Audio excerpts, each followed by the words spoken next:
প্রিয় শিক্ষার্থীবৃন্দ, আশা করি তোমরা সবাই ভালো আছো। সবাইকে স্বাস্থ্যবিধি মেনে আজকের এই ক্লাসটি উপভোগ করার জন্য আমন্ত্রণ জানাচ্ছি। সরকারি হরঙ্গা কলেজ কর্তৃক আয়োজিত অনলাইন ক্লাসে সবাইকে স্বাগত জানাচ্ছি। করোনাকালীন তোমাদের কলেজ বন্ধ থাকলেও শ্রেণী কার্যক্রম কিন্তু চলমান রয়েছে এবং প্রতিনিয়ত অনলাইনের মাধ্যমে তোমাদের ক্লাসগুলো পরিচালিত হচ্ছে। আজকের ক্লাসটি মূলত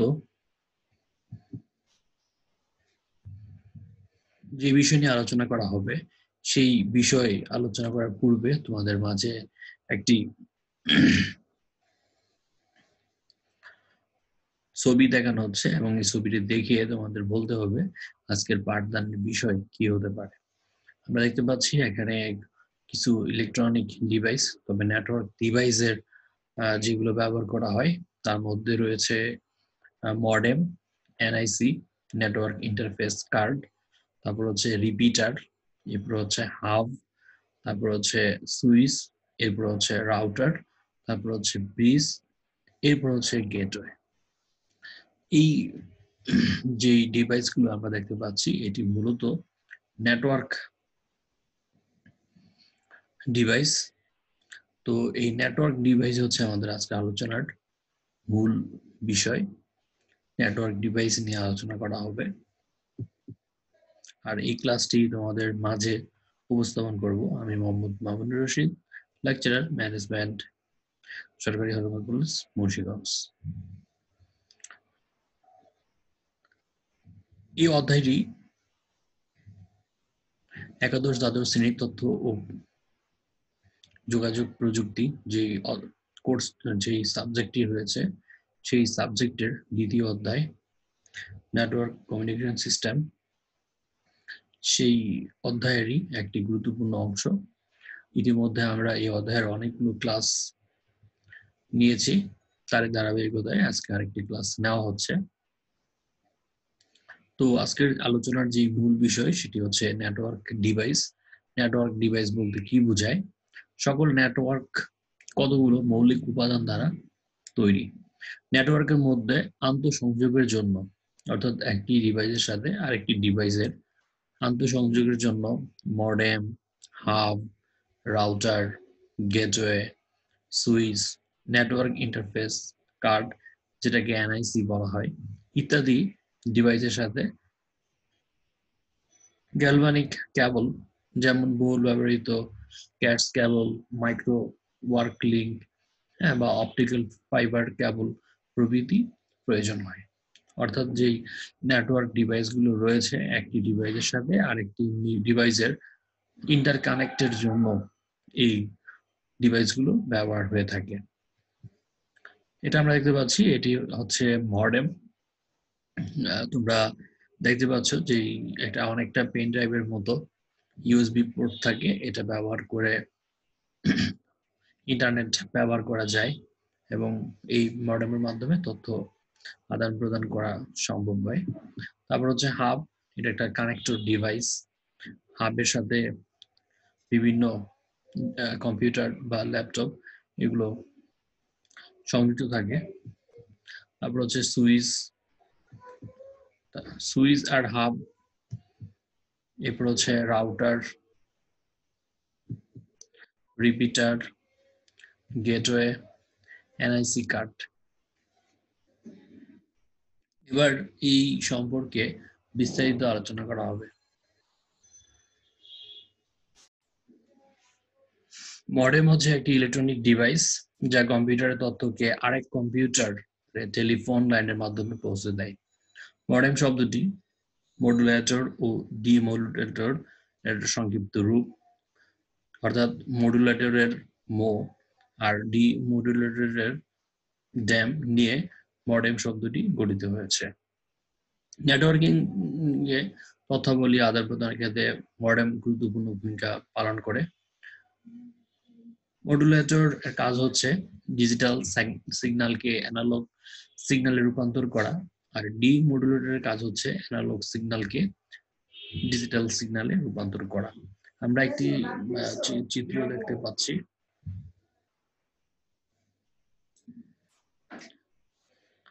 আমরা নিচে একটি চিত্র দেখতে পাচ্ছি, এটি একটি ল্যাপটপ, ল্যাপটপের সাথে মডেম সংযুক্ত, মডেমের সাথে পাবলিক টেলিফোন নেটওয়ার্ক, সেটার সাথে আবার মডেম যুক্ত, তারপর সেটা থেকে আরেকটি কম্পিউটারে ডেটা আদান প্রদান করা হচ্ছে।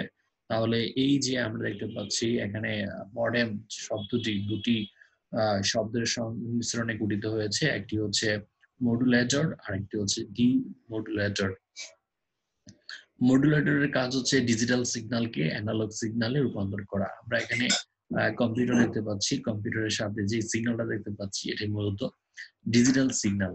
আর এই মডেম প্রথম যে কাজটি করে সেটি হচ্ছে মডুলেটর, অর্থাৎ ডিজিটাল সিগন্যালকে অ্যানালগ সিগন্যালে রূপান্তর করে। আর ডিমডুলেটরের কাজ হচ্ছে এই অ্যানালগ সিগন্যালকে ডিজিটাল সিগন্যালে রূপান্তর করা। এটি মূলত মডেম। মডেম দুটি ভাগে ভাগ করা হয়, একটি হচ্ছে ইন্টারনাল মডেম আর একটি হচ্ছে এক্সটার্নাল মডেম। ইন্টারনাল মডেম মূলত একটি কার্ড বিশেষ, এই কার্ড পিসির মাদারবোর্ডের এক্সপ্যানশন স্প্লিটে লাগানো থাকে, স্লটে লাগানো থাকে।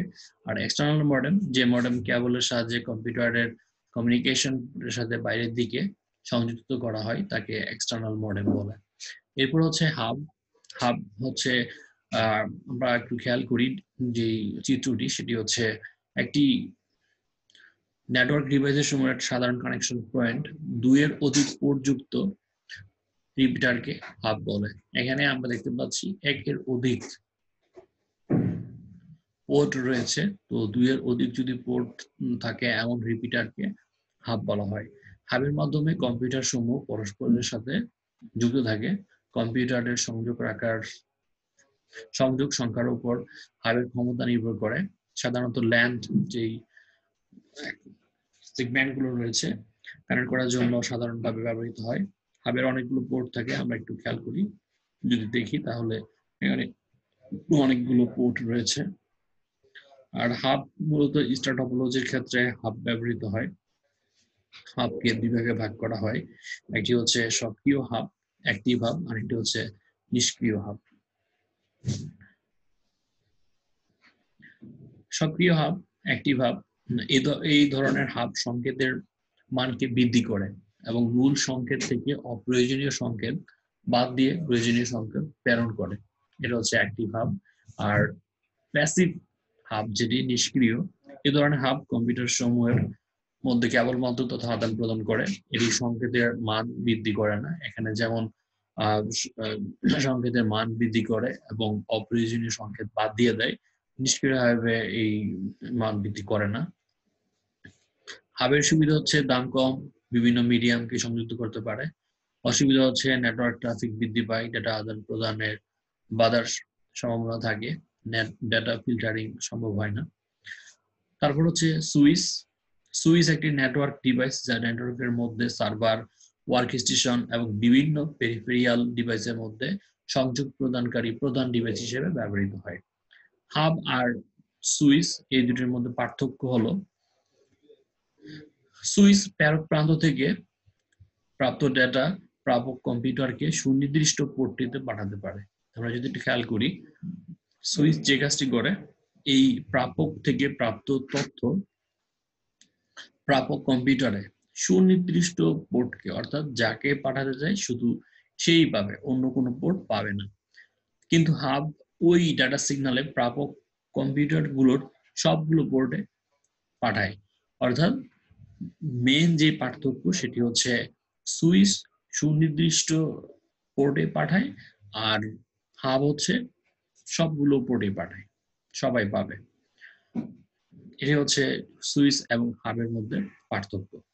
সুইচের যে সুবিধা সেটি হচ্ছে ডেটা আদান প্রদানের ক্ষেত্রে বাধার সম্ভাবনা কমায়। ভার্চুয়াল ল্যান ব্যবহার করে ব্রডকাস্ট নিয়ন্ত্রণ করা যায়। আর অসুবিধা হচ্ছে হাবের তুলনায় মূল্য কিছুটা বেশি, ডেটা ফিল্টারিং সম্ভব নয়, কনফিগারেশন তুলনামূলকভাবে জটিল। এবার আসি রাউটার। রাউটার সবার মোটামুটি পরিচিত। বর্তমান তথ্য প্রযুক্তিতে আমরা এই রাউটার যে ডিভাইসটি রয়েছে সেটা অনেকেই দেখেছি বা কম বেশি সবাই দেখে থাকবে।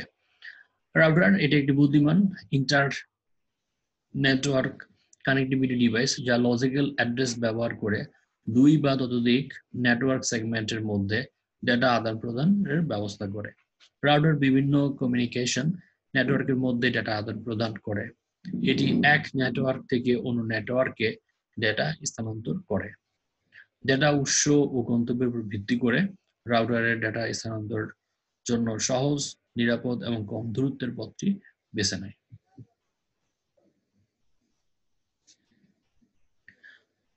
রাউটারের যেই সুবিধা সেটি হচ্ছে ডেটা ট্রান্সমিশনের ক্ষেত্রে বাধার সম্ভাবনা কমায়।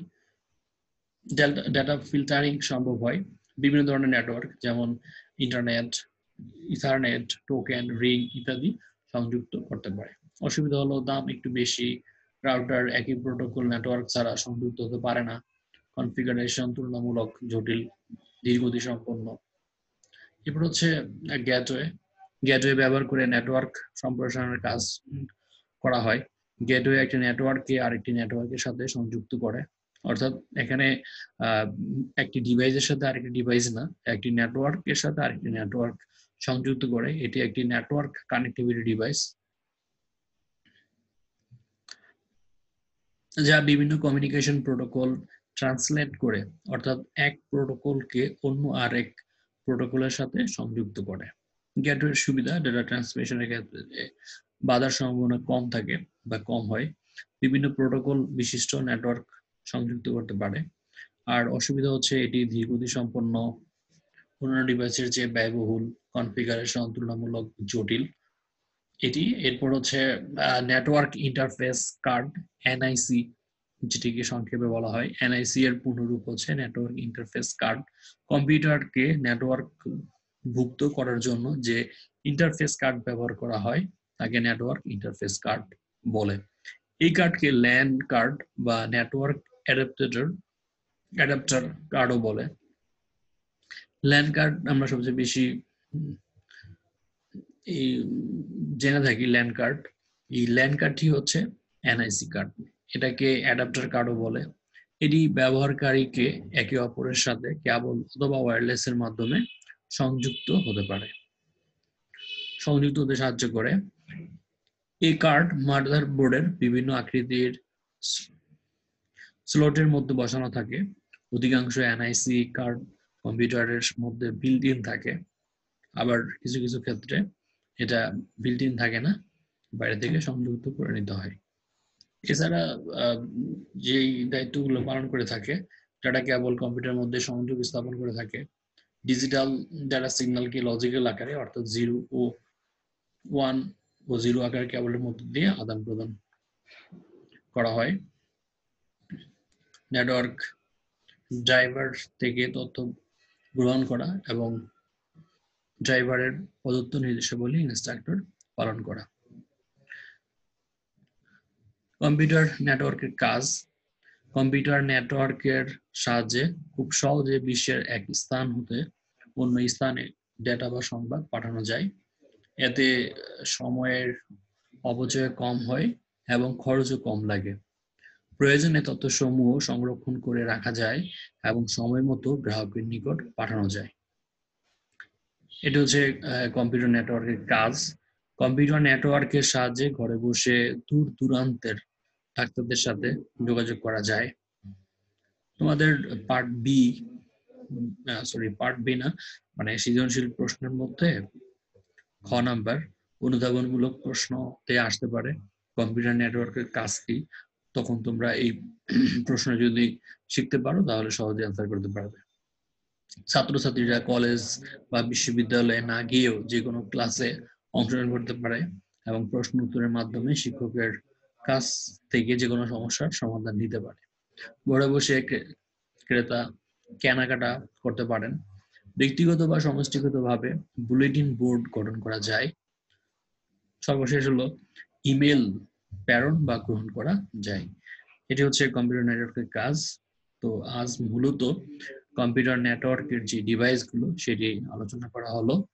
এইগুলো তোমরা অনেক ডিভাইসগুলোর সাথেই মোটামুটি সবাই পরিচিত। তারপর আজকের এই ক্লাসের মাধ্যমে তোমাদের অনেক ধারণা লাভ করতে পারলে। পরবর্তী ক্লাসে আবার দেখা হবে। সে পর্যন্ত সবাই ভালো থাকবে, সুস্থ থাকবে এবং সরকারি আনবা কলেজের অনলাইন ক্লাসের মাধ্যমে আমাদের সাথে যুক্ত থাকবে। আল্লাহ হাফেজ। পরবর্তী ক্লাসে আবার দেখা হবে।